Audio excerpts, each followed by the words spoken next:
You are not what you are. You are what you can be. You are limited, but your potential is unlimited. Hey winners, my name is Vikram Kumar and you are watching Winner Mindset.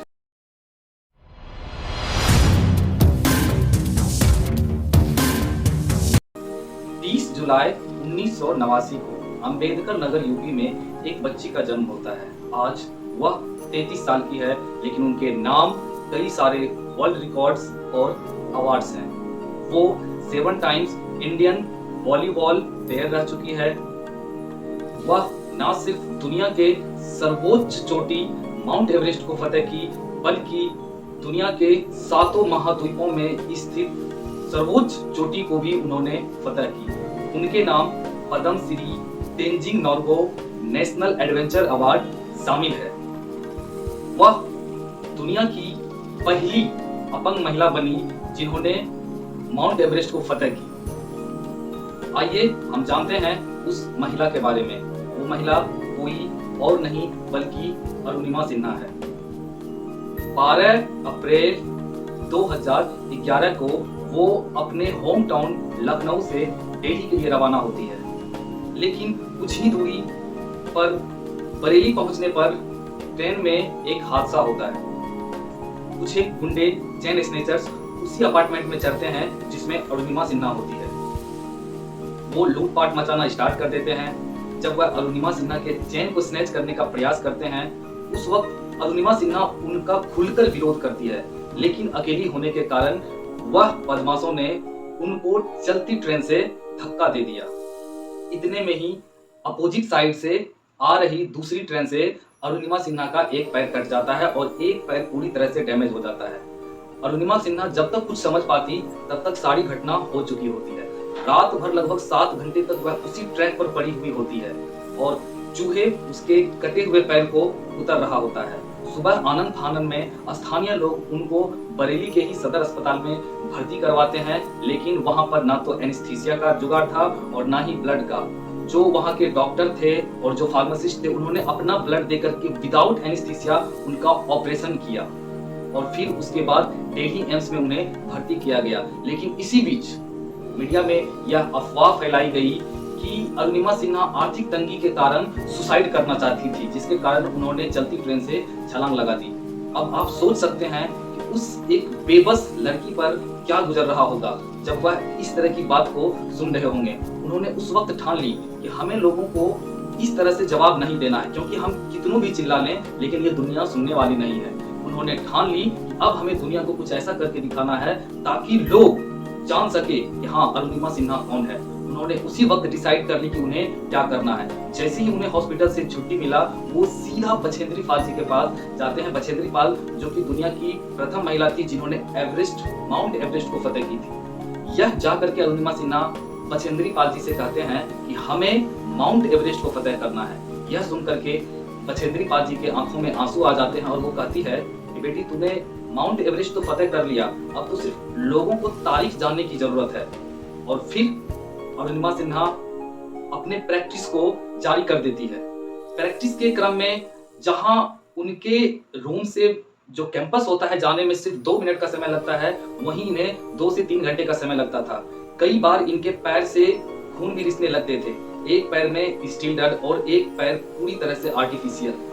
कितने कष्ट के साथ इन्होंने उस training को complete किया और finally वो दिन आया जब यह माउंट एवरेस्ट को फतेह करने के लिए अपने कंपेनियंस के साथ निकल पड़ी।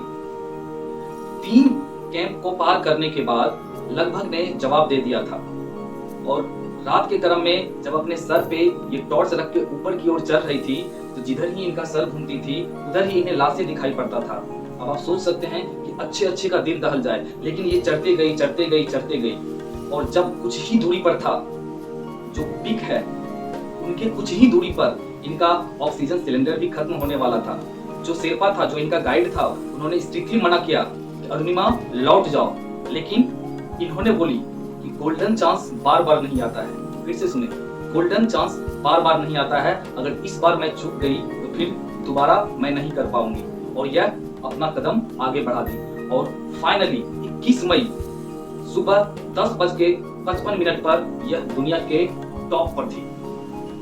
न्यूजीलैंड के मार्क जोसेफ इलियास सन 1982 ईस्वी में अपने एक पर्वतरोही साथी के साथ माउंट एवरेस्ट को फतह करने के लिए निकला, लेकिन किसी कारणवश यह एक बर्फ की गुफा में जाकर फंस जाता है जहां का टेम्परेचर -20 डिग्री सेल्सियस होता है।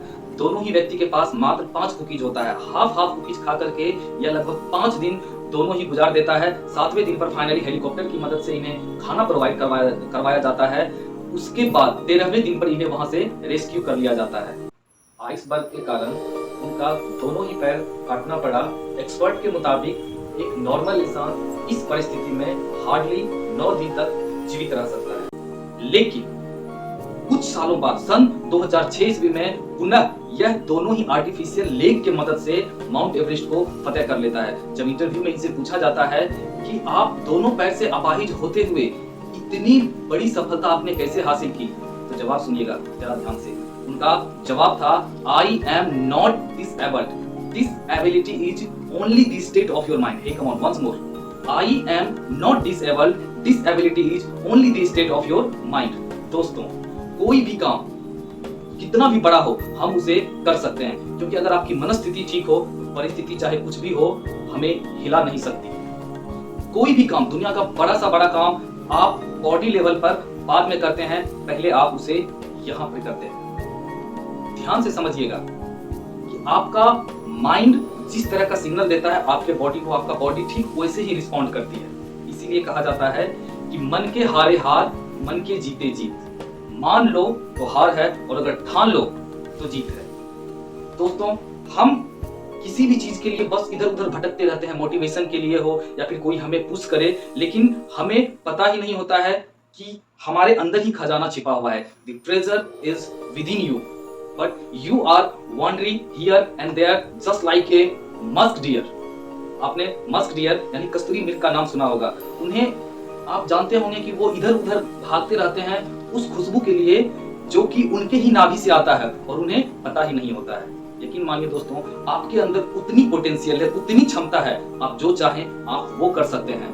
महाभारत में श्री कृष्ण जी अर्जुन से कहते हैं कि इस सृष्टि में एक एक कण से लेकर के विशालकाय महा जो पिंड होता है, चाहे वो सजीव हो अथवा निर्जीव हो, सब में मैं बसा हुआ हूँ।